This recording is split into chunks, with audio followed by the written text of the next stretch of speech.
On this episode of The House Line, we have a chef from TNT who studied culinary arts in Miami and worked at restaurants in Port of Spain, New Orleans, and Houston. He also got a chance to compete on Food Network's hit cooking show, Chopped. Brandon Soverall, welcome to the house.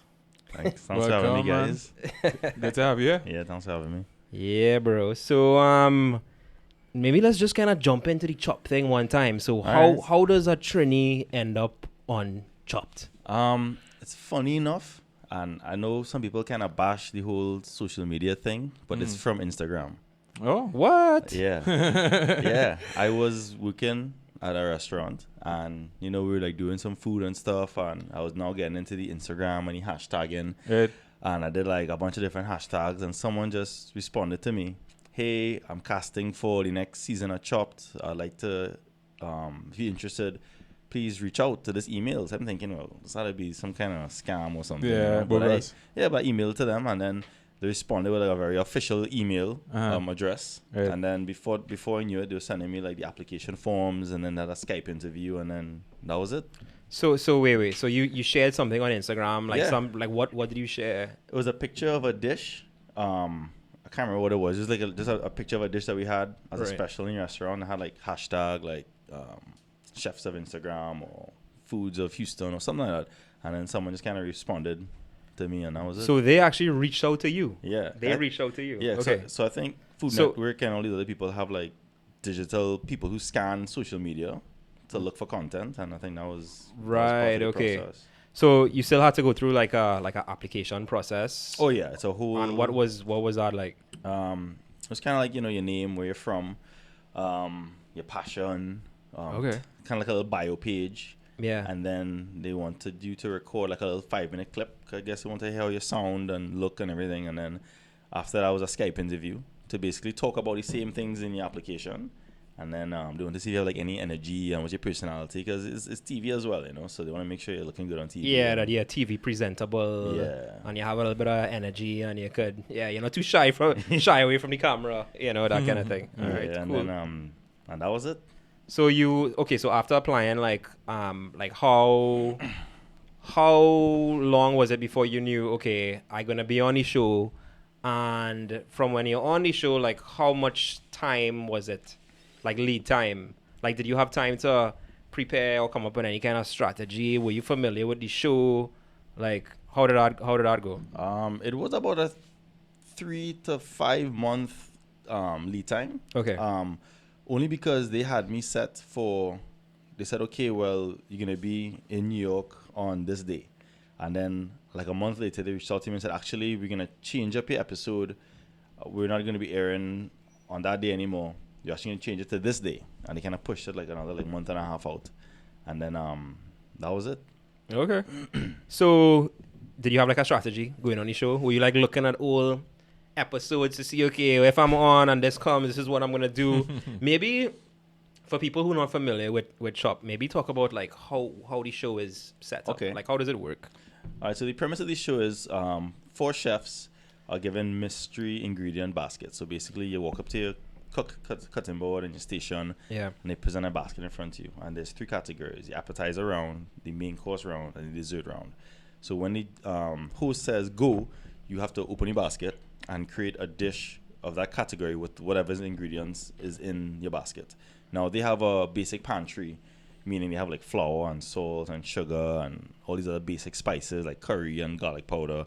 But the dish that you're making has to have all the ingredients in the basket for whatever category you're in. And then they judge on taste, presentation, all those stuff. And then at the end of each round, someone gets eliminated until you only have 2 left. And then it's last man standing, basically, at the end. So every episode there is just a winner of that episode, or do those winners now go on to like another round of winners until you have like a final winner? Like how does that Well, yes. yes. So the winner of that episode wins the $10,000 cash prize. So when you win that Right. episode, you win. And, Okay. And then what they did recently was, well, not recently, but after they accumulated so many different seasons, they started to do like best of the best or Chop champions, and they brought back all the first place winners and did like a little contest between the winners. Okay, so like a 10 grand US, that's some good money, boy. Yeah, boy. So you had plans for that 10,000 or like Oh, yeah. what would I do if I Yeah. won that? It was definitely to travel and see my sister, because my sister actually migrated and she lived in Canada and I was living in US and I haven't seen her in a long time. And Right. just to kind of reconnect with family and travel and Yeah. spoil myself a little bit. Right. Okay. So talk us through your episode. So how did that go? So when I was living in Houston and the Chopped show is aired in New York. So they fly you out, they give you a ticket, they give you like a travel stipend. So you could kind of basically stay wherever you want to stay, but within the stipend that they give you, So they told you, okay, you need to be at this address at, I think it was like 4 in the morning. So the sun not even up yet. Damn. Wait, that's kind of crazy. Yeah. The sun not even up yet. It was like 4 in the morning. You get there, and then bit by bit, you see some like random people kind of trickling in into this kind of like waiting room. And I noticed that I was around Caribbean people. Oh, Like- okay. Like the Jamaican fella, he had a Jamaican accent. And then they had another guy who looked Trini. And I was like, Trini? He's like, yeah, we're done, boy. Oh shoot! It's So crazy. it was a Caribbean episode basically. So they were probably scanning. They're like, all right, we want to do a Caribbean episode. Let's see if we could find some Caribbean hashtags or find some Yeah. Caribbean chefs to come on. So that's Yeah. probably what was going on. So that was actually part of the reason why Yeah. they pushed my episode out, is that they had me for like a different episode, but then when they realized, hey, we're doing this Caribbean episode, I have this Trini guy who's set to air this time. They just slide him into this episode instead. So that's kind of why they pushed my episode out a little Right. further. Okay. And funny enough, so the contestants is 4 total, but when the waiting room was like 5 or 6 people. And the reason why is because in case something happens, there's some kind of emergency and one of the contestants can't make it, they have a standby. Right. Because they already have their production set. Everybody on set and everything working. And so if one person missing, they can't air the show. So that's a whole... Or if somebody gets all the way almost to the point and they're like, you know what? I don't know if I could go ahead with this. Yeah. Like, they start to see the lights and the camera and whatever. Yeah. They're like, Freak out. nah, boy, Yeah. like, I don't know. Embarrass myself on Yeah. TV, you know So what I mean? actually one of the other Trini guys, he was the backup. So when everybody showed Right. up, he was like, all right, well, I go on later. Okay. Say, hard luck, boy. You make these trip for nothing. Yeah.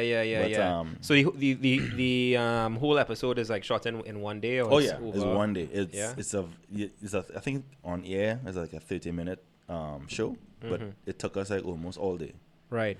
So they get us corralled in, whatever, and then we go into like a green room kind of thing, and that's where we sign all the paperwork and the disclosures and everything. And I think it was in December, so it was cold in New York, you know, and I didn't really eat a lot of breakfast, so because I had no idea what to expect, so I'm nervous. Kind of out of place, kind of looking around, kind of taking in the environment, and there's plenty of people running around with headphones and cables and lights and cameras and That's all the these first things. time you found yourself in that kind of situation. Yeah, that was my first time being kind of Yeah. thrown into like a professional media kind of stage, you know. And they actually put us in a little room to kind of, I guess like a break room, I guess, had some water, coffee, and kind of give us an idea of what was going to happen. And then we started around maybe like 8, 9 o'clock in the morning. And then, And y'all are there from 4 in the morning. yeah. Wow. Yeah, 'cause Okay. setting up and so Yeah. a lot of it is before the episode even starts, they have us in the set taking pictures and lighting, and they're testing you, they're micing you up, they putting you put a little X's on the ground to see where to stand, and they're testing your sound, the light on you, and they do that for each individual person, and then the host will come out and he'll do like takes of the introduction to the show a couple times, different ways. So like I said, they want to get as much content as possible because once the show starts going, you can't redo something, Right. Yeah. Nah.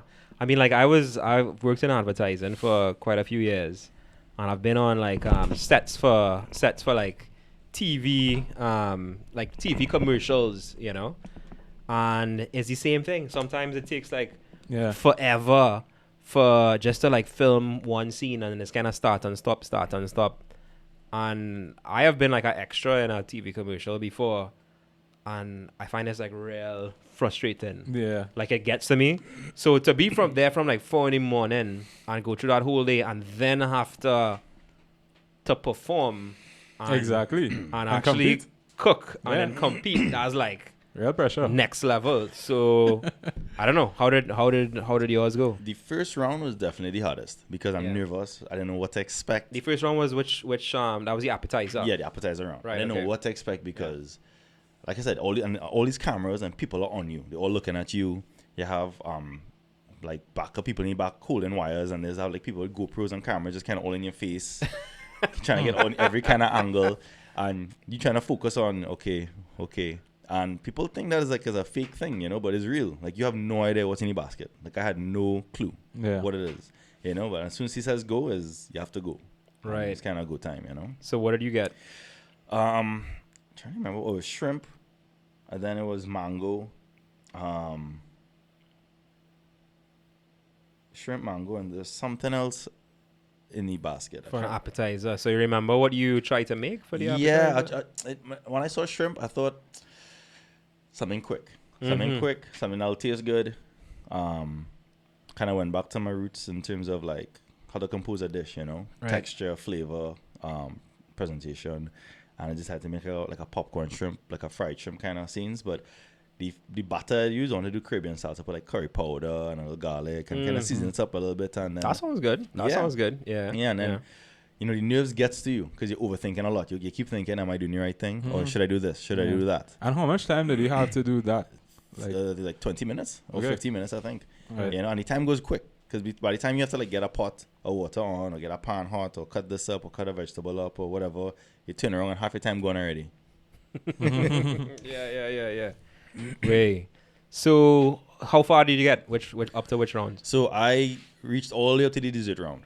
The final round. Right. And Okay. it was me and the Jamaican guy head to head. Wait. Wow. Yeah. Okay. Yeah. So what was your dish? So the ingredients was sweet potato, sugar cane, white rum, and cilantro.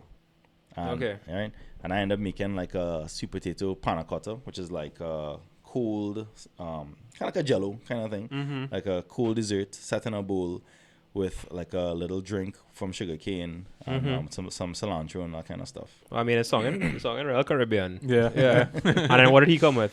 He did like a not a trifle, but was he weird boy? Like a torte or some kind of layered cake kind of thing with sweet potato. I think I can't really remember what it was. Right. Okay. All right. Well, that's cool though. So I mean, I don't know how you felt about it in general. I mean, you would go back to do something like that again. Would you want to compete in other shows, or that was just like a one-off thing, and you figured, oh, let me Oh yeah, let me give it a try and I think see. definitely since then I like competing for culinary competition. Like I've been on a lot of culinary competitions, just not on television. Not Right. televised. Yeah, not right. televised. Because Yeah. it's fun, you know. You get to kind of push your limits, and it's Yeah. a great networking opportunity. You get to meet people. People Yeah. get to see you. Yeah. You get to see, you know, what people doing out there. Exactly. You You get to know? learn from the other chefs Yeah. as well and see what Yeah. other people doing. Yeah, a lot of things that I kind of keep in my back pocket now is stuff that I've seen other chefs doing in competitions. Right. Just like, hey, what am I doing, boy? Like, hold on to that one for later. Right. Yeah. Nah, that makes a lot of sense. That makes a lot of sense. All right. Cool, man. So But I mean, in the end, what really happened on Chopped? Like, So I didn't win, so I came runner up, and the judges kind of after each round they critique you. They critique each dish. You know, even if you lose or go on, they say, well, you know, this is great, but you know, your knife cut wasn't as good, or you're lacking salt, or this or that. So they kind of at the end they kind of judge you for the whole show, not just on that last dish. And it was kind of like some technicalities that just I didn't do as well, Right. and the other guy did better than me, and so in the end he won. yeah. Okay. And how does feel like?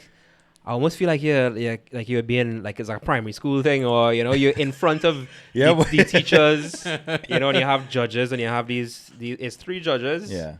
Judging you. I mean, I don't know, like how you're sweating when this is going on. Or, Well, I mean, it was cool because the Jamaican guy, in between each round, we have like a little green room. So while Yeah. the judges deliberate, they take you off the set, you go in the back and you drink water and you kind of, and they have cameras there as well because they want to see you all reacting with each other. Right. And he was real cool, you Okay. know. And we was kind of talking. I think because I'm from Trinidad and he's from Jamaica, Yeah. we were kind of like, hey, we have a little Kind of bond. camaraderie. Yeah. Right. Okay. So that's there was cool. never any kind of like anger towards him winning or anything. Yeah. But it's funny because I knew I lost before they announced it. Oh. Because remember when you're So on you need set- to like pretend that you're shocked or to like it's, well not that someone told me. I knew like or you weren't supposed to know. no. Okay. I knew I figured it out on my own. Ah. Like I want to say like 3-5 seconds before, because when they were announced the winners, all of a sudden I realized all the cameras are on me because they want to get my reaction. Right. You know? Right. Like some cameras are on him, but then because throughout the show I realized okay, certain cameras are in certain positions and they kind of looking in this direction. But as soon as he was about to announce the winner, Yeah. most of the cameras started to look at me, and I was like, "Wait, no, what's going on here?" And then he's like, "You are not the winner." So I was like, "Oh, that's why they're trying to make me look like I'm gonna cry." Okay. So after recording the episode, how long before it actually aired? Oh, it was like five months. I think we recorded in December, and it aired like in I want to say like April or May the following year. Right.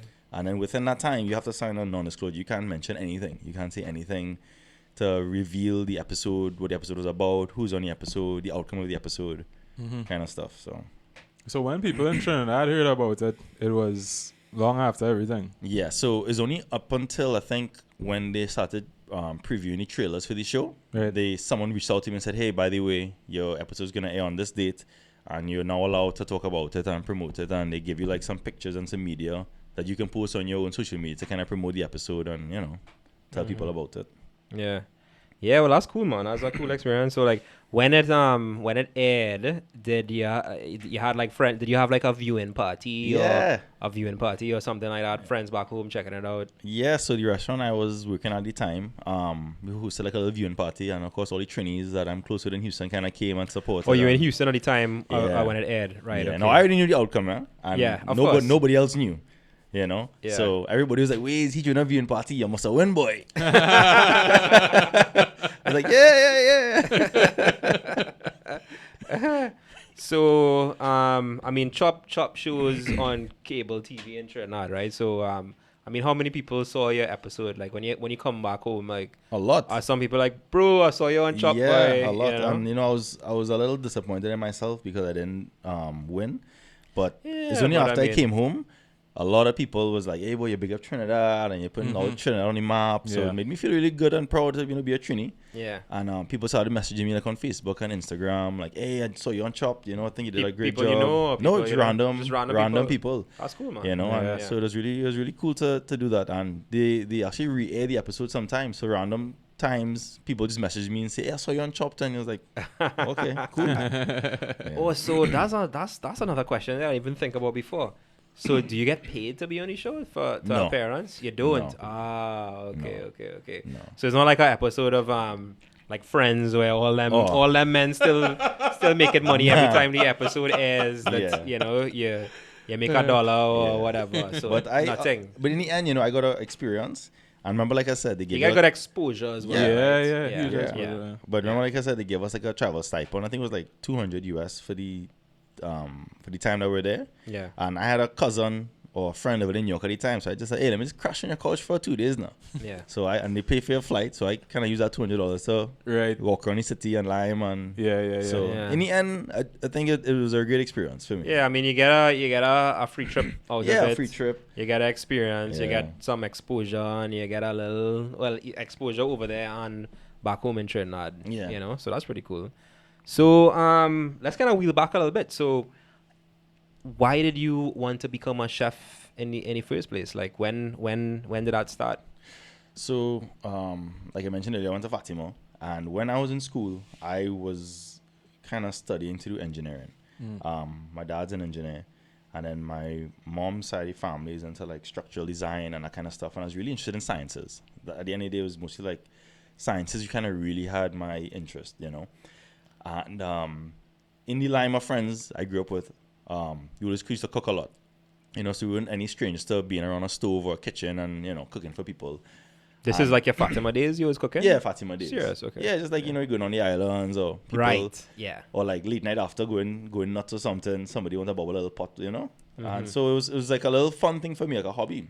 Yeah. And I think somewhere along the way, I just got like this click, and I realized, I'm really into sciences and this kind of stuff, but it's not my passion.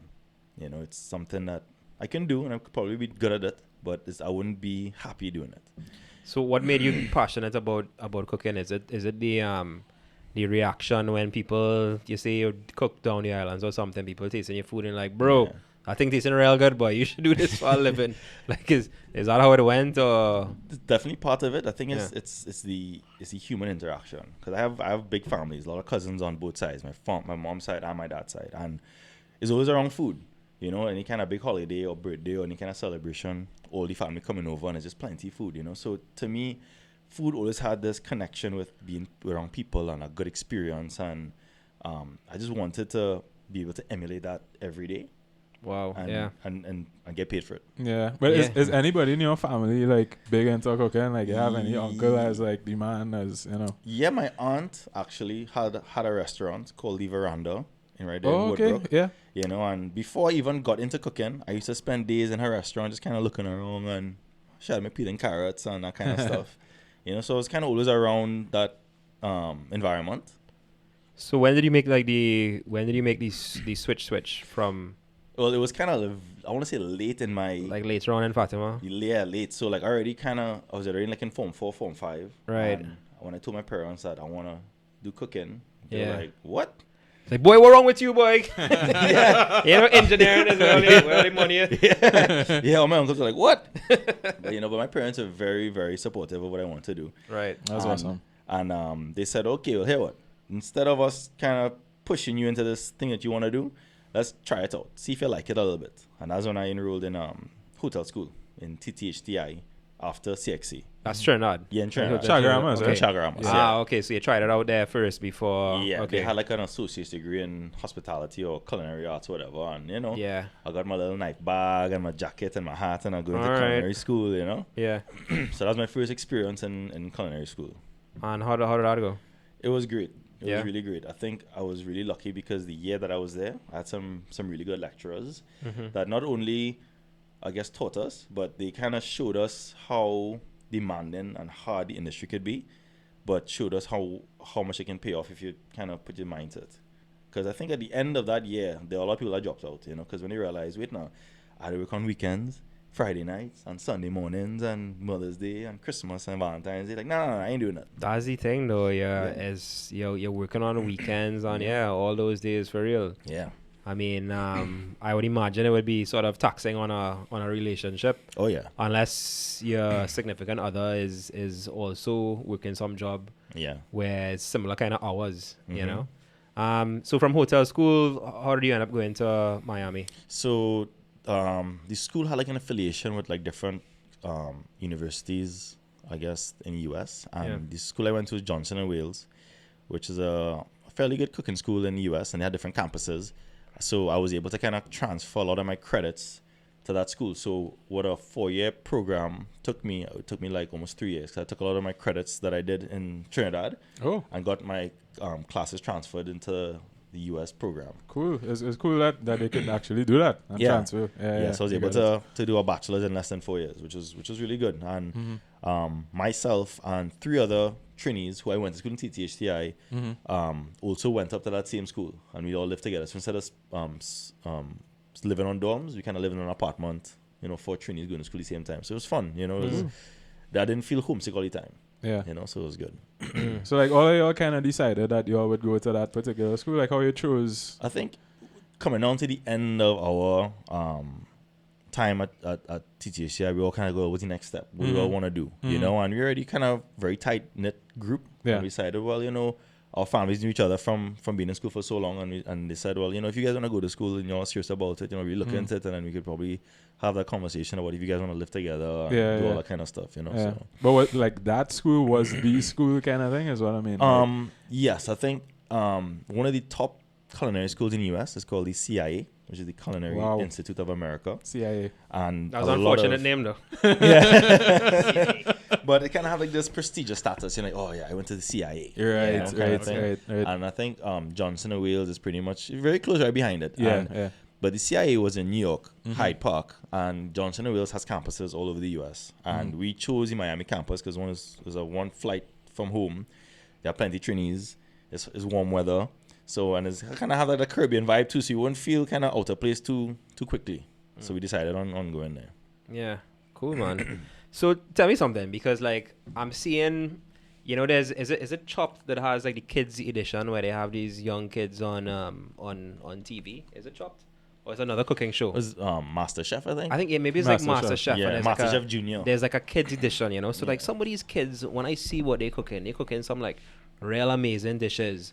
But they ain't go to no culinary school. They Yeah. watching their thing off of YouTube and that kind of stuff. So my question is, like, how necessary you think it is? Like, what are the benefits in the do-it-yourselfers Yeah. who've learned on their own versus, you know, going to the school? Like, what's the difference in your opinion? This is definitely a topic that has been battled for Back and years, forth. back and forth. Mm-hmm. So obviously the cons of culinary school is the expense. It's expensive. Yeah. You know, you have to kind of put aside time and money to go and pursue your education. Now the education you get is going to be good, you know, depending on, you know, your professors and your school. They're going to definitely give you some good experiences and stuff. You're going to have a good foundation for what you're going to learn. On the other hand is a lot of people say, forget culinary school, take that same money and go to Europe or go to France for a year or go to Spain for a year or go to Japan for a year and just work in different so like restaurants. taste the different food. Well, not just that. So in the culinary world or the profession, there's a term that we use called stage. It's from a French word called stagiaire or stagiaire. It's basically like an internship. So when you have all these top restaurants, it works both ways. So like it's an unpaid work, you know. So let's say you're one of the best restaurants in the world, and you have people knocking at your door that want to come and work for you. Now you have no idea who Joe and Bob is. You know, you don't know what they can do. So you put them to work. You say, okay, come back tomorrow at 9:00 and work a shift. And they want to see if you're clean, if you're functional, if you have can take direction. And then from there they'll say, okay, well, you're hired. Now a lot of these restaurants have like, they won't hire you until you start for 3 months. Like there's some of the top restaurants in the world that you have to start there for like 3 months unpaid before they even offer you a job. Right. Way okay. I mean, like I've heard, like I have family that work in like the film industry in the UK. Yeah. And there's a kind of code like that as well, where I mean, depending on what level you're at, but a lot of people just start off as a runner, Yeah. where you're just doing, like, you want to be an actor or a director or something, but you just start off from the bottom and you bring in people coffee and you're working for free and that kind of thing before you Yeah, that's exactly you what it actually is. get like a job. Yeah, You know? part of it too is they want to see how much you can handle because the restaurant industry is tough. You know, there's a lot of pressure and heat and sharp objects, and they don't want to hire somebody and that's green, and then their first weekend they crash the kitchen. Yeah. They want to see if you can handle the heat. You know, they want to see Heat they in the get, kitchen. yeah, for real. yeah, they want to see they can handle the pressure. Like literally. Yeah. So I always tell somebody, take that money and go and stage in a restaurant. You know, go work for a great French chef or a great Also, Spanish chef. you actually think that's the way to do it? I'm kind of torn because It's kind of torn. You seen the benefit both ways. yeah, because at the end of culinary school, you have to still go and get experience because it's like being in a simulator. Yes, you know the basics. Yes, you know what to do. But can you do that when you have to do it 100 times a night, twice a day? Or you have people yelling at you because it gets loud, you know, chefs, they yell. And people pushing you. And And how necessary is it to have the culinary degree? Like, are you starting from a different level than somebody who has to stage, or it's stage is the pronunciation? yeah, stage. Or is it that you know, if you You come out have- of university, you're not gonna have to stage. You have a little head start. You might know? have a little. They on- put you a little ahead. Not really, but No? like you have a little head start on paper. So let's say I went to culinary school and you're hiring me, and I slide you my resume, and you're like, oh, you went to CIA. Okay, cool. Now he might take you a little bit more seriously talking to you.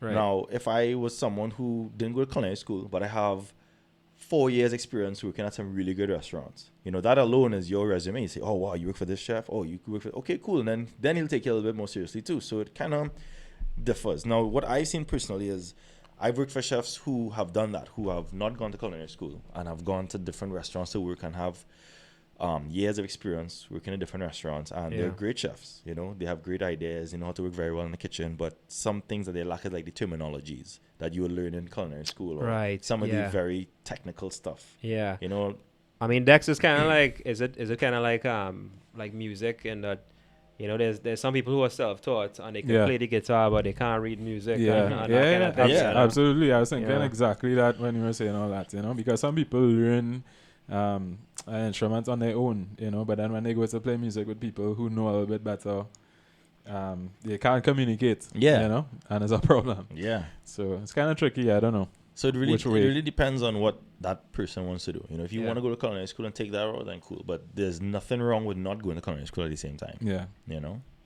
So what is the path though? So whether you if you come out of culinary, like, so where is the money at? Is what I'm trying to ask.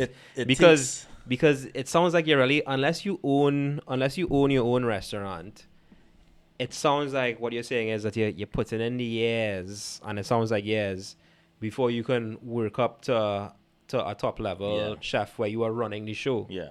Yeah. I mean, how many years we talking? This industry is definitely a labor of love, you know, and some of the best advice that I got was don't follow the money. Because there are days when I moved out of Trinidad and was real Scranton, you know, I would go to work early just to eat the staff meal because I didn't want to have to buy lunch, kind of thing. You know, it was tough.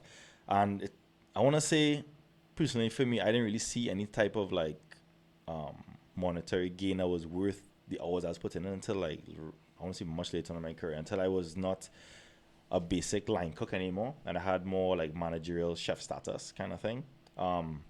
But yet, I want to say like I said, it depends. But it could be like 4 years, 5 years, sometimes 6 years. It depends on what that person's doing. What do you see as your sort of like end goal? Like, you want to be like top chef in one of the biggest, fanciest restaurants, or you want to open up your own place? Like, where do you kind of see your career going?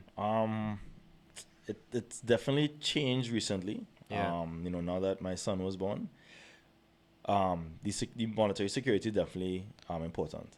Yeah. You know, because opening a restaurant or having a restaurant is very risky. You know, some restaurants don't see any type of profit until almost like a year or year and a half after. And it's risky, especially now with the economy.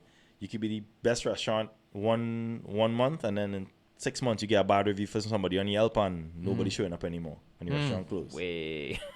Wow. Yeah. That's tough. Yeah, so it's a very fickle industry that people come and go so quickly, you know, but I think I always want to have my own restaurant, but something small, you know, something small, casual, kind of romantic boutique restaurant.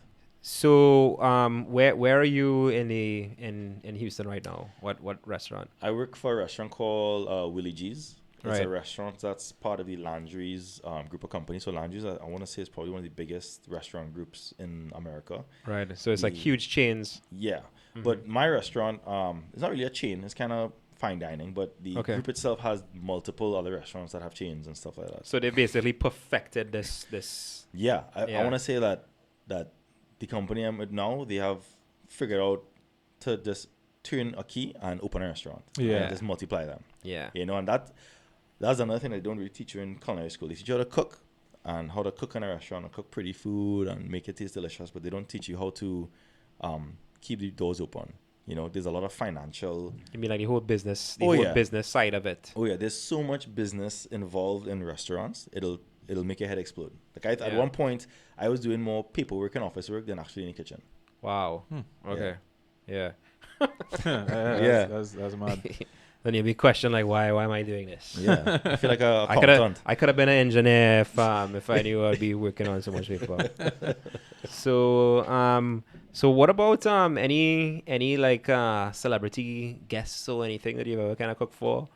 I cooked for Michelle Obama. Okay. Once. Look at that. All right. Yeah. So I was at Trinity Restaurant in Houston, and I guess Obama was in town for some event, I think. Right. And I think his wife wasn't gonna go with him, so she went to meet a friend or something, and decided to come to our restaurant to eat, and that was a really cool experience. Yeah, that's cool, man.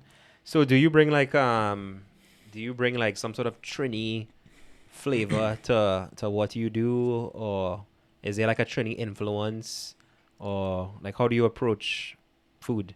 Um, they have many avenues you can approach when you're kind of conceptualizing a dish. You know, you want to say, well, okay, well, do you want it to be like an appetizer or an entree or a dessert? And then you have to think about, well, is it gonna sell? Because you can make the most prettiest, tasty food, but no one buys it. Yeah. It doesn't make any sense. You're wasting your time.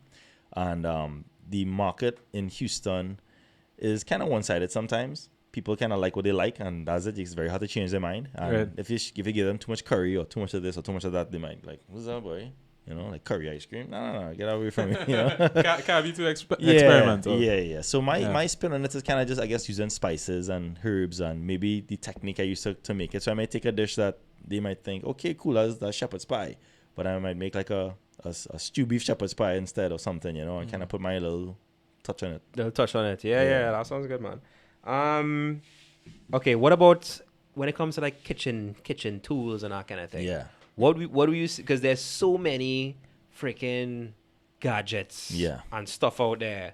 What was this thing called? As seen on TV. They always used to have the slap chop, which was real popular.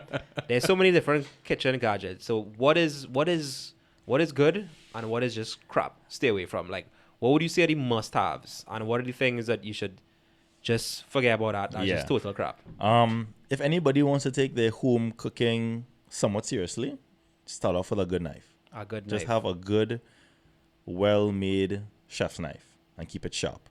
That alone can do everything. Because if you think about it, before all this stuff was made, that's what they had, just chef knives, A chef knife, a good vegetable peeler, and then if you want to go into like electronics, a blender, a food processor, and that's pretty much it. That's really what you need, a good knife and a peeler.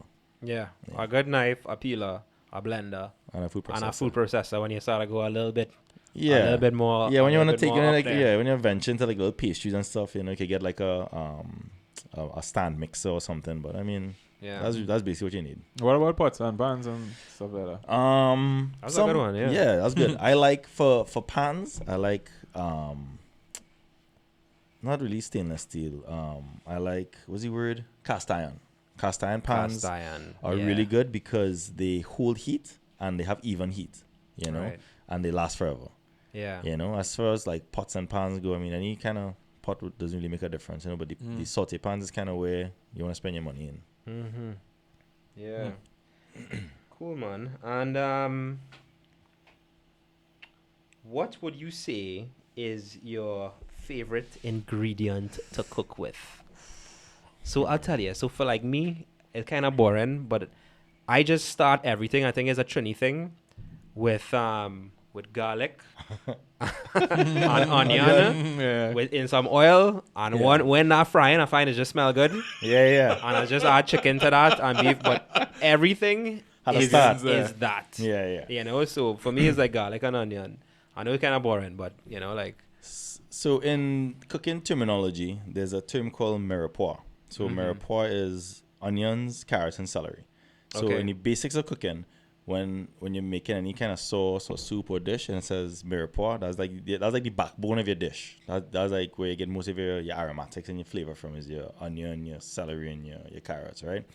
But as far as ingredients, funny enough, there's so many things you can do to have an outcome of a dish.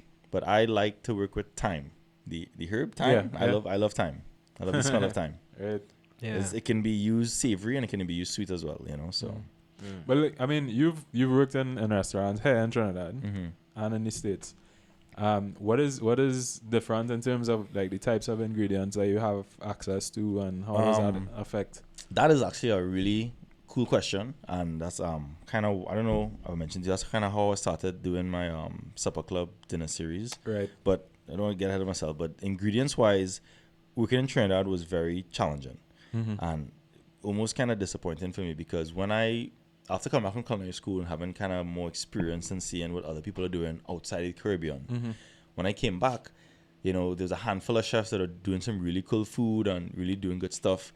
But the majority of people, I think, were relying heavily on imported product, and I thought it was so annoying, because Trinidad has all this lush vegetation, and they're relying on strawberries and blueberries and all this kind of imported stuff, you know. Yeah.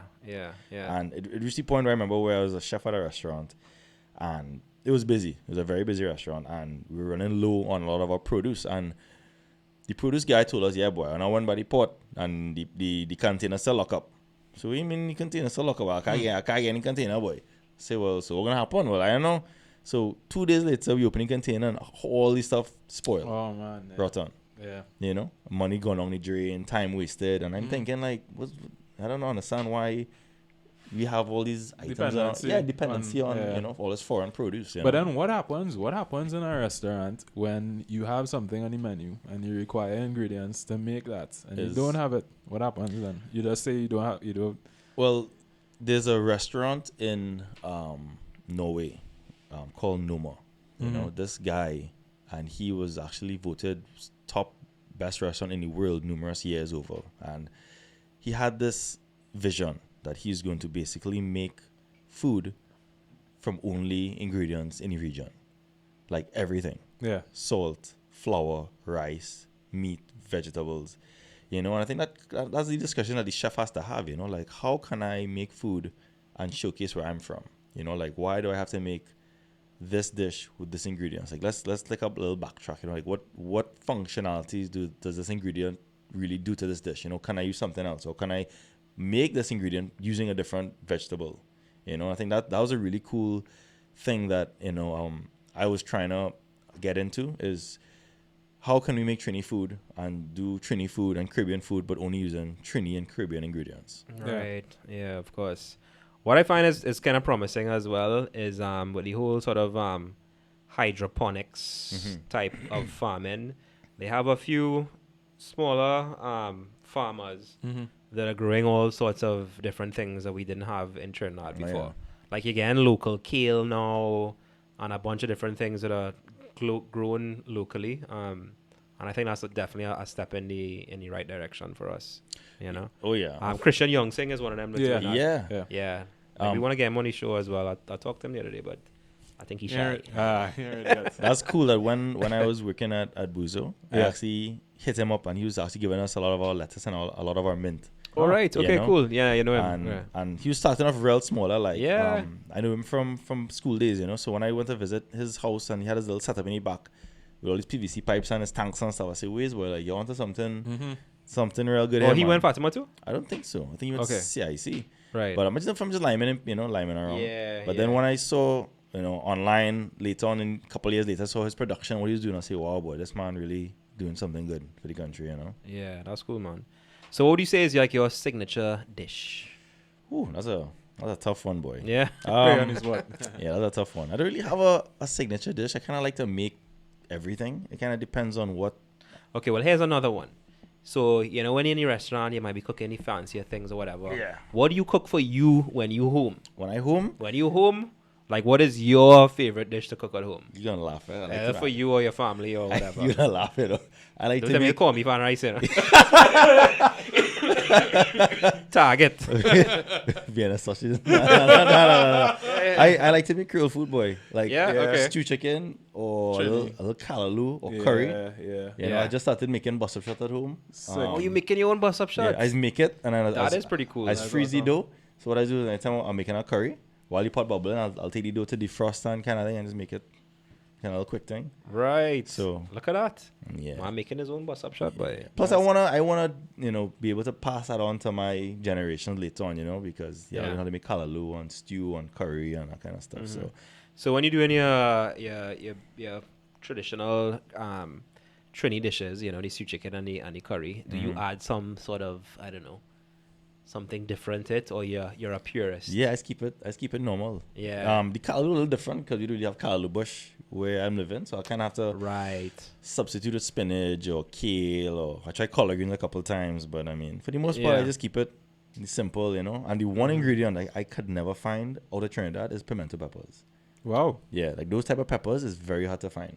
You know, it's just, that just adds a different whole flavor to dishes. And one time I tried to smuggle look at that horse. Let me build a pimento farm. Horse. Hey, I tried to smuggle some seeds in at time. Export that and they to catch the me. States. Yeah. Pimentos. Look at that.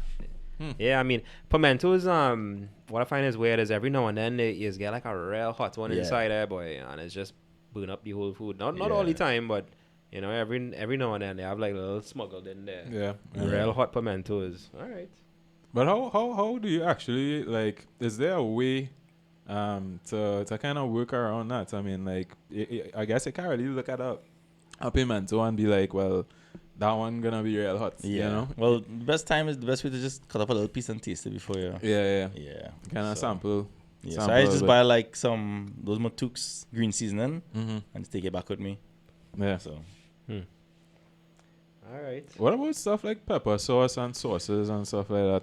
I used to make my own pepper sauce in Houston for a while, and it was really good. A lot of people, and it is up to a point where I wanted to kind of do my own business, but then again, the starting up, you know, you had to get bottles and the production and the equipment, and I'll be doing it at my house. I don't Yeah. have the time for that, and what I wanted to do was I was just doing little things that's small in my house and giving it, you know, as gifts to people and stuff. And when I kind of thought about taking it on a bigger scale, I said, nah, boy, I don't have the time for that right now, no.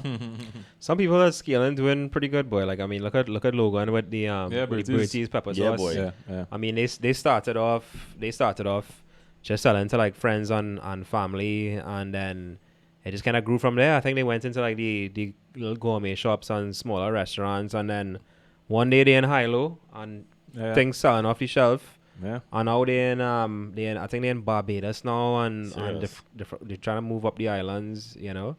So the thing got pretty big. Yeah, say they're gonna bring out a gallon size.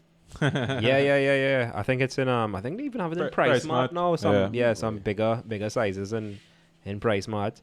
And then the chef made guy Kyle Maloney that we had on the other day. So they're doing chef made, and basically you go on this website, you choose your meals, and they deliver minimum 5 meals, so 5 days. Or well, it could be like lunches or lunch and dinner, so you can get like 1 meal a day or 2 meals a day.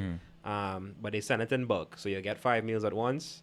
And you have your lunch for the week, and you choose your stuff on the website, and they deliver it to you. I ordered recently, and I was surprised. Like the food, like kept well. It didn't taste like you figure it might taste like leftovers Yeah, because leftovers in the fridge. you're reheating. But I mean, you would probably be like, nah. But I was surprised how well it kept, Yeah. and it didn't taste like mass-produced food. It actually tasted pretty good.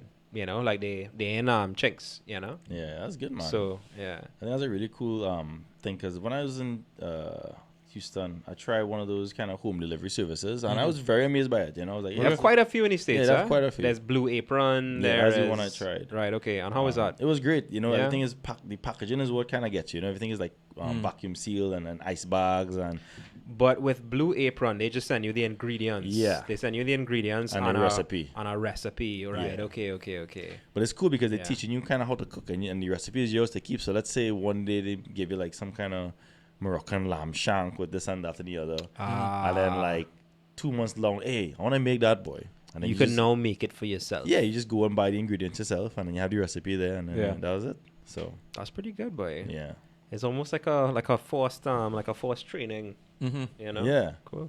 So when you're not cooking, what else you into? I like to. I think I saw some diving on your Instagram or something. Yeah. I really like. I was always around the ocean and swimming. Obviously, I can't do that as much because I'm not in Trinidad. But Yeah. swimming has always been a big hobby of mine, and diving. Yeah.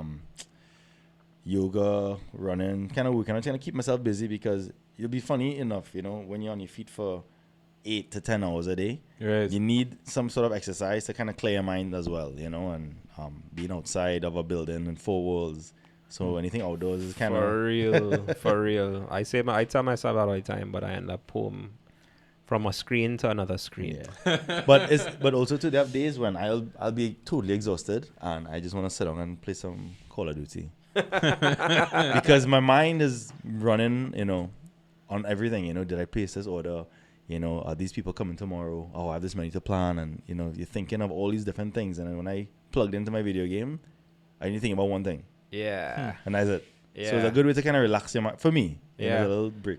No, I'm like, I mean, even when it comes to like the TV shows and that kind of thing, you know, like I like a good show with a good plot that you have to like watch every episode Yeah. in sequence. But then it's also sometimes good to just have like the brainless TV Oh yeah. that you can put it on the Family background and you don't Guy. have to think too hard, like a Family Guy, for example, yeah. And, it's just kind of good fun, Hmm. you don't have to think too much. Hmm. So, I mean, you just mentioned something. I mean, you said your mind tends to be on like, what's happening the next day, and Mhm. like you seem to do a lot of planning Yeah. and more like I guess management and stuff like that. I mean, what is your role like at the restaurant you work at now? Like, what do you actually? It's It's not just yeah, cooking, not just obviously. cooking. No, Yeah. no. It's funny that what I do now, I don't do a lot of cooking. Okay. It's a lot of managing and it's a lot of multitasking. It's placing all the orders, costing all the recipes to make sure that we're making money and we're not wasting money and wasting food.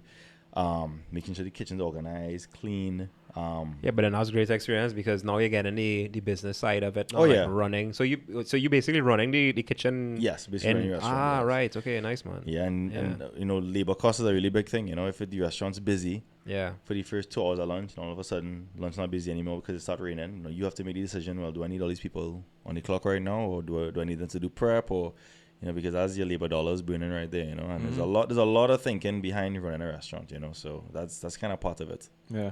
What do you think like Trini restaurants are missing? Like just kind of being over in the US and seeing how things are being run over there.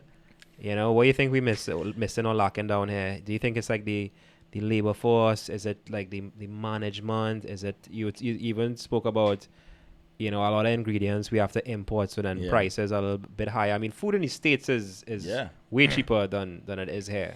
Oh, yeah. What do you think of the struggles in the Caribbean? I think like you just said, I think the biggest problem is the labor force. Yeah. And it's like a endless circle. Labor force that kind of bleeds into management and back into labor force. Right. Because you can have a restaurant and you don't have to be, you could be a little 2-seater, little crab shack in Tobago, or you could be a big chain restaurant. It doesn't matter what you're serving or what you're doing, but I think labor, the people behind the scenes is a big part of it, because this is the hospitality industry. You want someone to come in and dine at your restaurant and be relaxed and get a great experience. And even though they're coming in for a little, bacon, cheese or whatever, if they had a great experience, they'll come back. Yeah. Hey, they'll tell their friends, hey boy, I had breakfast and Yeah. this lady down the road have a real best bygone and choker and thing, and she treat you good, and she treat you like your mother. But there's a saying that when you cook with love, the food tastes better. yeah, And I think too, like if you get good service in a place too, the food seems to taste better. yeah. So- People say that when you go to the restaurant for the first time, you go for the food. Mm-hmm. When you come back for the service. Mm-hmm. And that's a big part of it. It's sad that you go to some restaurants and people just have like this, I don't want to be here look on their face. Yeah. Yeah. No, it happens. You go somewhere and like, hey miss, could I have a carrot please or whatever, and then it's almost like a stoops. Yeah, boy. It's like you make it. I have to stand up to bring you this thing. All that happens. Or like there's some restaurants in Trinidad you would go to. Alright, I don't want to call the name, but boy, they serve sushi. It's a sushi place, and yeah, boy, like their sushi is good, but every time we go, it's like they put you to sit, and then nobody comes until like 10 minutes. Like they're supposed to come back with you want some water, you take the drinks first or whatever, Like nobody comes, and then when they do come, you give them the order, the food comes, and they might bring that one drink, and then they're gone until you finish eating. Like you never see them again. Time to pay. Until it's time to pay. And that just frustrates the hell out of me, boy. Yeah, the restaurant that I'm at now, they have like a little corporate policy that's like a time greet. So by the time the guest sits down, you have an allotted time to greet them. Even if you just say hello, my name is so and so, welcome to here and here. Maybe talk me through like how is it what is a perfect? What would you say is flawless service? Somebody is walking through the door. Like what happens next? It's all about the smile. Make eye contact and smile. Make them feel welcome. Don't make them feel like waste boy. They don't want me here. Yeah. When you walk in, even if they're a regular, welcome them by their first name or last name, or say something. Hey, how are your kids? You mentioned last time they were sick or something. They make them feel like there's somebody. Oh, we have your table right here for you. And then the bartender might see, oh, that's Mr. So-and-so from last time. I know he likes gin on the rocks and his wife likes Campari with a slice of orange and his kids drink Shirley Temple. So before they even sit down... Yeah, well, that would blow their mind. Like, Yeah, if before that happens in Shari, that would blow your mind. Before they even sit down, you the remember drinks is on the table. And then the husband will be like, actually, no, we're not drinking gin tonight, but we'll have a bottle of wine. Okay, no problem, and take it away. But that thought of just knowing that, hey, that they remembered who I was. I like to come here because then they feel like they're important. Yeah. You know? Yeah. And that feeling had just been done in less than 10 seconds. But I feel like that could only be done in like a real mom and pop restaurant where I mean maybe I guess you're right, you know. Well, if you go to some place frequently enough, then yeah, they could get to know you. But before we even get to that level, like how is it supposed to run? So is it that they take your drinks order first and then like what is the sequence of events that are supposed to happen? Everybody has different procedures. Yeah. But I guess the usual one is they greet you. They say, welcome to our establishment. My name is so-and-so. Can I start you off with some drinks? Yeah. Okay, I'll have this and that and the other. Okay, well, can I get you some water as well? Still sparkling? Whatever. Okay, cool. All right, let me get you some menus. So then you give them the menus, and then while they're perusing the menus, you get the drinks are being made. Yeah. And then you get them the drinks. Okay, have you guys have a chance to look at the menu? You know, by the way, we have some specials available. This is fresh today. If you're interested in some steaks, we have these dry-aged ribeyes, blah, blah, blah, blah, blah. Okay, I'll be right back. So they're supposed to be knowledgeable enough to be able to make that recommendation. So servers, and that kind of thing. waiters or servers, they're not just order takers. They're salespersons, you know, because I don't know exactly how it is in Trinidad, but in the States, servers make like $1.50 an hour. You know, their money's from tips. Right. You know, so if they want wine, they want to upsell you on wine. They want to upsell you on, oh, you want to add some truffle to your steak, or do you want to add this, or do you want to add that? Because at the end of the day, they are trying to upsell you for that tip. Yeah. You know, and that's all part of the service. Well, upsell you and give you good service and as give well. you good service, Yeah, exactly. Yeah. You know, so if someone says, oh, well, I want a bottle of red. Okay, well, you know, we have some Chateau from 19 something. Okay, yeah, let me get 2 of those. Okay, cool, you know, so. But you know what happened to it? Because the reason I'm asking you for sequence, because certain things would happen as well. Like, the food comes, and now they're scrambling to find the cutlery, to bring the cutlery. Yeah. You know, or there's no condiments or something on the table as yet. Like, this kind of stuff, like, drives me mad. So, you know? Another term in the restaurant industry is called mise en place. It's both for back of house, which means the kitchen, and front of house, which is the front of the restaurant. Mise en place means everything in its place. Means that you have everything that you need before you need it, basically. Right. You know, so shorter term for that is called mise, you know, and so when waiters are being trained, they said, okay, well, if your guest orders a soup or a steak, make sure you mise your table. Do you have a soup spoon? Do you have a steak knife? You know, part of having good service is having, or the waiter giving you something before you need it. Yeah. You know, is your water filled? If they order sushi, do they have chopsticks? You know, or the worst part is, oh, can I get some soy sauce? And give you the soy sauce bottle, the bottle empty. Oh my like y'all don't check this before y'all open, you know. Or my biggest pet peeve is when I go to a cash register and there's no paper in the machine. Like they ringing you up and it stick. Hold on 1 second, and they had to change the paper. Said the paper even gives you a little red line to tell you when it's almost done. Yeah, you know. So like I mean, all these problems that we kind of talking about here, what do you think is what is the source of it, and what is the solution? Is it that people aren't trained properly here? Yes. People don't have the training and the knowledge of things. It's the training, and then it's the management. Because if someone doesn't have the training, the managers are supposed to be the ones to say, okay, guys, let's come in an hour early tomorrow. We're gonna go through these steps of service. We're gonna teach you how to open a bottle of wine. We're gonna teach you how to greet a guest, and then we're gonna practice. Yeah. And you run them through training. It's like boot camp. You keep repetition. You keep doing it over and over and over. And how is it done in the restaurant you work in? Pretty much the same thing. So when a server starts, you know, they have them training on the menu. You know, you have to do a menu test. So they give them the menu to take home, and then they start them off in the kitchen. You know, kind of looking at the dishes coming out. You're not really serving anything. You're just looking at the dishes and the flow of everything. And then they might have you doing a week in the bar, look at the drinks. Then they might have you doing a week at the hostess stand because they want to see your table numbers, if you see the progression of how people are sat. And then they'll have you shadowing a server. So you might have a veteran server who's training a rookie server. And he's just kind of standing back to see what he does. You know, his spiel, how he greets, how he sells, how he serves, you know, how he does his day-to-day stuff. And then they'll start you off with like a one-table section. Okay, well, taking the training wheels off a little bit one by one. So now you have one table. and then they'll see how you do. And they'll give it to 2 tables, and then they might put you on a Saturday night or then a Friday night, and then before you know it, you might be on the floor permanently, you know. So there's almost like a documented process Oh, yeah. of how all of this is done, Yeah. and you know, like documentation of the training and all that stuff. Do we do that in Trinidad? Do restaurants do that? Now there's some people that I've had the opportunity to work with that they do that. Right. And I think that's their way of training and keeping them in line. But some people look at it as a negative thing, like, oh God, why you allowed me to be in front of everybody, boy? Or Right. and it's not so much someone telling you that you're doing wrong, Yeah. but showing you what you need to work on. Right. And some people take that as negative, you know, and they don't like criticism. You know, I was thinking as well because you raise a good point that like in other countries, because of what the waitresses or waiters make, they're really looking at their tips. They're really living off of their tips, and the only way to get a good tip is to give good service. Yeah. So is it that in Trinidad they're more dependent on that whatever that flat salary is and not dependent on tip? Is it that Trinis, generally speaking, do really tip well? Yeah.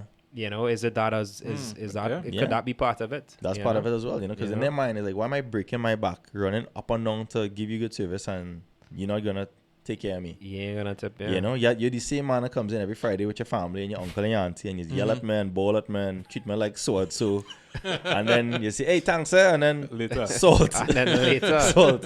Yeah. And then the worst part is they request you when they come back. Hey, I want to request Brandon, boy. He's always take care of me. Oh gosh. Yeah, no. Huh. Yeah, no, I could see that happening. It's kind of interesting how it came right back to the customer. Yeah, it does. It And does. maybe like our culture. Yeah.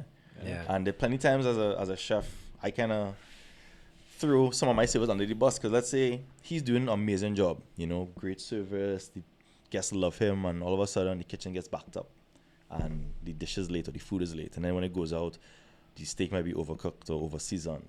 That's not his fault, but Yeah. he has to look the guy in the face and said, yeah, I'm sorry, let me take care of this for you, you know. And then there are a lot of ways that you could approach this. The manager could be like, okay, well, let's take it off his bill for him. Oh, well, there was a $5,000 bottle of wine.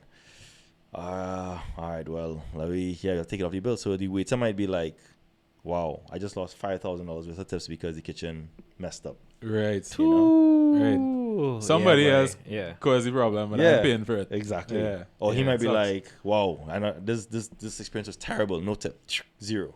Yeah. And he did nothing wrong as the kitchen. Yeah. You know, so that's part of the situation But sometimes. who makes those kind of decisions though? Like, I mean, something goes wrong. Like, what, you know, how you deal with the customer about Yeah. it? Is that something that you would do as like? Not the- so much myself, mostly like the manager that's on the floor that day, and Right. it all depends on the situation. Some guests are very easy. They're like, oh yeah, I know, it's okay, let me just, you know, boxed up for me to go, I have to go. Or some people want to make a whole scene. I come here all the time and I order the same thing and I don't understand how they all like it, da da da da da. And you have to be like, okay, yes, sir. And you just had to just rub his back, because you want return business. You know, you want him to come back, even though he's the most irate customer right now. You want him to come back. So You think customers are more difficult here than you know what?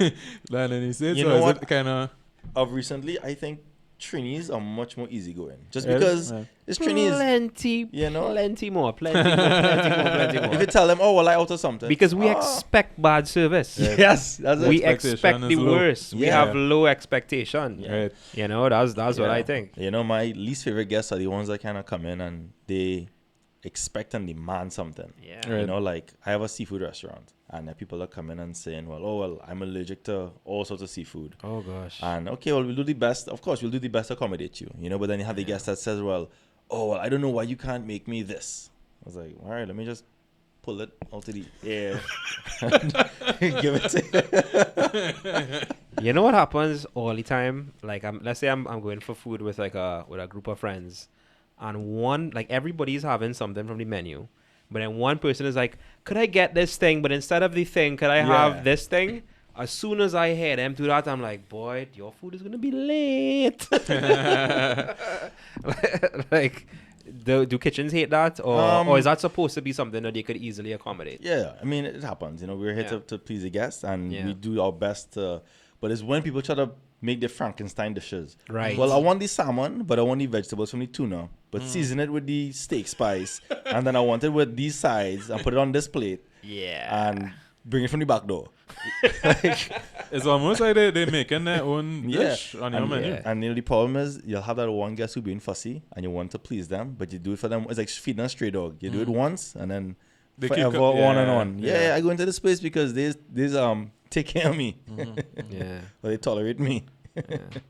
So what's the end goal, boy? You think you're gonna stay in the States, or do you have any dream to maybe come back here and open up some amazing restaurant concept that doesn't yet like exist in our market? Like I don't know. I would. Or you're not thinking so far ahead as I yet? mean, I've always my future has always been like a roller coaster. I don't know if you know this, but how I was able to stay in the States was a very interesting story. So after TTHTI, I went to school and I was on a student visa, so I was legally allowed to be in the States. And then after that, when you graduate, this is all schools, they give you an OPT visa. Basically, you're allowed to now work in the States legally for a year. So all this time I'm in school, you're not allowed to work. It's against the law, but you could still kind of do it under the table. But now that I have this OPT, you could work for a year.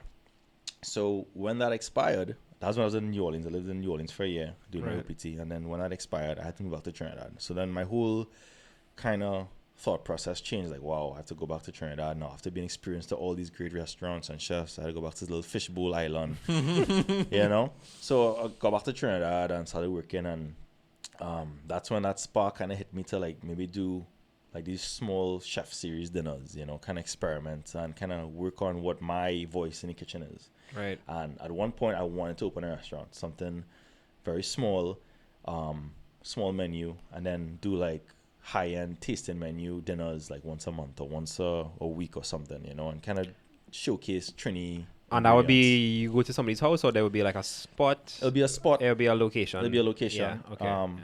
Kind of played around with the idea of maybe doing like a secret location, like a secret dinner, like a pop-up dinner. So you're in the dinner, you don't know where it is, you don't know what the menu is, you just know the day before you find out is here at this time. That's a nice idea, because it's it's almost like a rave. Yeah. Food. And food, the dinners that we did was always community tables. So it wasn't individual people sitting by themselves. It was one long table, 12, 15 people sitting around the table. So it starts discussion and people get to meet each other. Yeah, it creates a vibe. Yeah, exactly. It creates a vibe. And it was an open kitchen concept. So they could see me cooking. And the person that was in charge of the front of the house was talking about wine. So there's always a dialogue between guest and host. Yeah. And it was really cool. And we had something really good going on. And then in the middle of all of that, I found out that I won the green card lottery. Okay, so people's actually win that? Yeah. Well, we have a winner right Yeah. I thought it was like a uncle in Africa who wanted you thought to... like it was a scam? Yeah, or scam or something. yeah. Who needed to send him, But Nigeria. But it ended up being a real thing. And then Right, okay. that just kind of changed everything. All the dreams and goals I had kind of planned for the next couple of years just got changed because now I just found out I could go back to the States. And work, right. And okay. work, and then that's how I ended up in Houston. And fast forward now, almost 10 years after, I'm a citizen now. Right, okay. And I could stay. And, after being in Trinidad for this past couple of days and just being around the vibe, I would, if I had the ways and the means, I would love to have a restaurant in Trinidad. Yeah. Because I think now the people, I think what I had was a little bit before its time. And I think now with social media and people seeing what food could be and the interactive and the social aspect of food and dining, people might be more accepting to that concept. Yeah. I think that was a question actually that, because you've been out of Trinidad, working out of Trinidad and coming back and visiting, you've pretty much, you must have seen things sort of progress to a level. I mean, on some level, though, like it seems like everybody's just kind of adding gourmet to the end of their business name, like whatever gourmet, whatever, But there are a lot of these places, like people. I mean, the food is also getting more expensive along the way as well, because it's not just $30 box of lunch anymore. It's like $50, $60, $70. How do you see things progressing now here? I'll say this, and hopefully whoever's listening would kind of take this and run with it. I think the reason why the food is so expensive is because people aren't digging into the backbone of what their model is and doing it themselves. Like transportation, delivery, packaging, production. Those all have costs, like the rent, you have to, rent a spot. probably have to get a license. You probably have to pay 2-3 people to prep. You probably have to pay for the delivery guy to drop off the stuff for you, the storage, And refrigeration. food is expensive. And food's Food is expensive, you know. expensive just to buy the Right. raw chicken, the The chicken, and ingredients. whatever the But ingredients. what's from stopping you from creating a really concise menu and experiment? You know, R&D is definitely an expense, you know, but and then go in Parliament for a couple of days and getting to know the farmers, you know, and saying, okay, well, what's in season, or what are you growing for me, or Yeah. what are you planting right now? And then, okay, well, I have this available. And in a couple of months, I have this available. And next couple of months, I have this available. And then you kind of get your menu towards that, you know. So you have a 3-month period where this is what is on the menu. And then when the crop rotates, okay, this is on the menu. And then that alone kind of makes the farmers feel more involved in product, you know. And then you kind of get to showcase them, you know, because at the end of the day, the farmers, they just making side on the mountain and doing whatever. And what seems to be good as well is like it doesn't really happen in Trinidad. Well, unless like a foreigner comes on, people want to know. So where did you get your beef? You Yeah. know? Yeah, Like yeah, in the yeah, States yeah. now, they want to know the Yeah. story behind it. Yeah. Where in Trinidad is like Hilo. Yeah. It's so crazy that, you know, when I was learning to be a chef, everyone was into this whole sustainable, and they want to know, well, what the cow name was, and what the Yeah. temperature of the air, and Oh my where god. the strawberries came from, and all this kind of stuff. Well, that's just too much. You know, but then Yeah.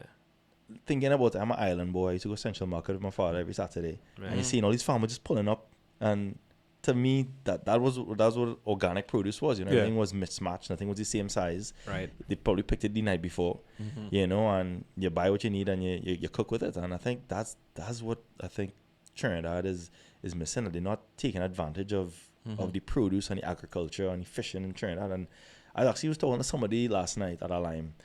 It's so annoying to me that Trinidad's an island and you can't go anywhere and get like really nice fresh fish, or anywhere, any kind of fishing village where you feel nice to walk in. It doesn't smell like rotten fish all the time, Right. you know? Yeah. Down in Chaguaramas, they recently built up a fishing depot kind of thing. I haven't bought from there, but it looks okay. Yeah. Yeah. I don't know if you've seen it. Not yet. Yeah. Yeah. They probably have we might just not know. I feel that we might have something. Yeah. But I know exactly what you're talking about. So though. like I know what you're talking perfect about, example, right? Let's say you brought up a sushi restaurant. Now everyone knows sushi is like hamachi and tuna and all these things. But why can't you make sushi with local fish all the time? 100% local fish. though. Yeah. Or 100% right. local ingredients. You know, Right. and then if the chef knows what he's doing, and not to bash any other chefs at all, but you know, it'd be so cool to say, well, okay, the Trinidad masses know what sushi is. They know in their mind what it should look like, what it should taste like. Let me introduce them to something that's different. Yeah. You know, it looks pretty much the same. It's gonna taste pretty much the same, but there's a spin. It's Yeah. all local ingredients. It's not Japanese ingredients. I didn't import anything. I wonder what you could do with a crapo fish, boy. Yeah, You know, the crapo fish is from down the island. yeah. Do a little crappy fish tempura or something. You know. You know, you mentioned a chef, I think, from Norway who kind of specialized in using what was around him and that kind of thing. Like, what other chefs out there are you kind of impressed by? And like, Man, there's so many. You know, like there's so many great chefs. Too many to name. You know, there's Thomas Keller, who is the chef of French Laundry. yeah. You know Barry Bibby, of course. Yeah. Barry actually named his son Keller. You lie. Yeah. Oh, that is why. Yeah, that's why. Yeah, I actually follow Barry on Instagram, and we just kind of mess each other back and forth Right, with little hints and stuff, and he's doing really cool stuff. Yeah, you know, yeah, and he's doing good stuff. But his grills sound look nice. Yeah. Like I like the plating and the stuff.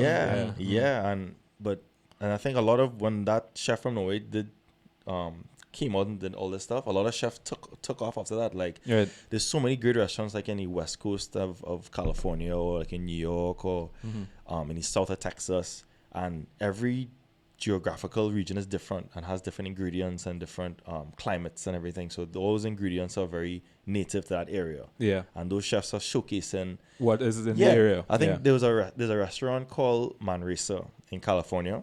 They make their own salt, and I have their cookbook, and in the cookbook they say how they basically take out a gallon pot of water, they walk down to the shore, collect the water, and they have a process where they make their own salt, So, and they season with that salt. You've done a good bit of traveling. Like where would you say has the nicest food that you've eaten?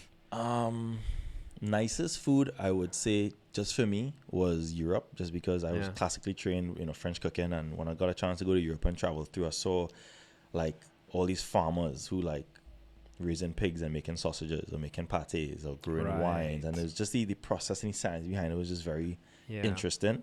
But then on the flip side, I really love New Orleans. New Orleans is like Trinidad, just because of their culture. Yeah, you know? everybody says that. Everybody that goes just say that the food is The food in New amazing and the Orleans is culture crazy. is Yeah, amazing. It's amazing. Very musical too. Like all the bars have Yeah. something going on. It's you just know. like Trinidad. They have a lot of French and Creole influence. Influences. So that yeah. has kind of, and that, that was a big slavery area. So all that culture and different countries coming in Yeah. made the food and the music what it is. melting pot. Definitely. Yeah. Yeah. Yeah, that's cool, man. All right, so I think you kind of mentioned this already, but what advice would you give for somebody who wants to get into Cooking? into cooking? I mean, you said there's almost two ways to go. Yeah. Yeah, sure, you could do the school, but if you can't afford that, there's Yeah. definitely just getting as Yeah. much experience as possible and working your way up. What do you say? I would say pick up a book and read. Yeah, Just teach yourself. Or YouTube. Now it's YouTube. right. True. Teach yourself, educate yourself, learn about chefs, learn about restaurants, learn about the trends, and figure out where you want to do. If you want to get into pastry, if you want to do sushi, Japanese, Chinese, Spanish, kind of learn the ingredients, learn that culture, familiarize yourself with that cuisine, and then, like I said before, don't let the money be an aspect. I know everybody's situation is different. Everybody has bills to pay and whatever, but Yeah. don't get discouraged by not making what you think you should be making. 'Cause I think that's a big part of it. A lot of people are working, 12-hour days, weekends. They don't see their loved ones. They're missing their children. They're tired. They're exhausted. And when they get their paycheck, like, nah, boy, they say worth it, boy. Yeah. But that's just the driving force. It just pushes you to do better the next day and keep going. Yeah. All right. Cool, man. Anything else? Yeah. No, it was We good? Well, bro, it was our first chef in the house lime. Yeah, way. it was good to be here. So, Hopefully you'll cook something for us now, right? Yeah. all right. All right, bro. Well, take it easy. Yeah, Thank man. you. Thanks you for very much coming for on. being here. And, Yeah. Yeah. All right. Later. yeah.